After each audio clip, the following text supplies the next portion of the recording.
Bienvenue dans Debug Mode. Aujourd'hui, on va vous parler d'une émission Money Shot qui entre, mine de rien, bientôt dans sa 4e année d'existence. Une émission réalisée par Jonathan et consacrée au cinéma d'action, fantastique, SF, que vous avez une semaine sur deux le mercredi dans 101%. Money Shot, en fait, pour moi, ça a été le moyen de pouvoir parler de ma passion première, qu'est le cinéma, de pouvoir en parler sur l'antenne de No Life. Il y a une certaine tendance vers la science-fiction, l'action, le fantastique, en fait, tout ce qui est thème qui se rapproche du côté geek, même si j'aime pas spécialement le mot, qui est une part assez importante des thèmes qui sont abordés sur l'antenne. Et c'est surtout un choix de ma part, des films en fait, qui me donnent envie à la base. Bienvenue dans ce nouveau numéro de Money Shot. Ouais, je travaille sur pas mal de sites de ciné et dès qu'il y a une bande-annonce qui me titille, qui m'excite un petit peu, hop, je récupère ça, je mets ça dans un coin. Oui, en fait, les bandes annonces, je les prends à chaque fois en VO parce que c'est aussi une volonté de la chaîne de vouloir faire toujours en VO ST et pas avoir doublage. Donc là, je me suis occupé de la traduction des trailers de Money Shot. La traduction, je la fais en grande partie moi-même.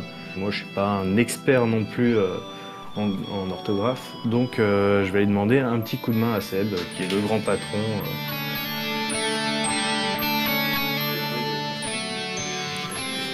Est-ce que je pourrais te demander un petit coup de main pour Money Shot, pour les sous-titres de Money Shot pour l'orthographe, s'il te plaît? Allons-y. Merci. Alors, on a quoi cette semaine? Alors, cette semaine, on a Dead Man Down, qui est le premier film américain du réalisateur de Millennium, la première adaptation de Millennium, Iron Man 3 et Oblivion.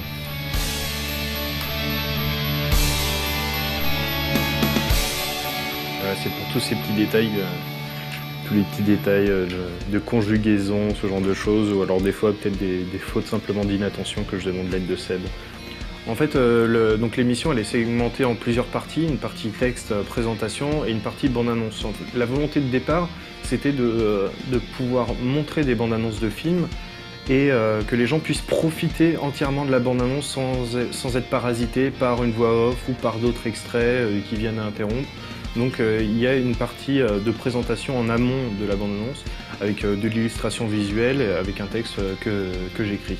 Là actuellement je suis en train de m'occuper de la partie la plus longue en fait de Money Shot. En fait c'est l'habillage, tout ce qui est habillage pendant les parties d'illustration. À partir de mon texte je sais à peu près quel type d'image j'aurai besoin, genre des affiches de films, des photos de réalisateurs, de comédiens, ce genre de choses.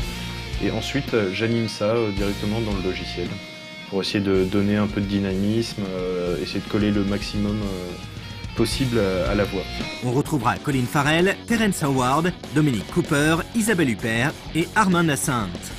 Ah, il y a quand même de la voix off sur le trailer, de fin, toujours sur le 3e, parce que pour moi je considère ça plus comme un bonus. Voici un trailer pour rappeler la sortie la semaine prochaine de Oblivion, le nouveau film du réalisateur de Tron l'héritage, Joseph Kosinski.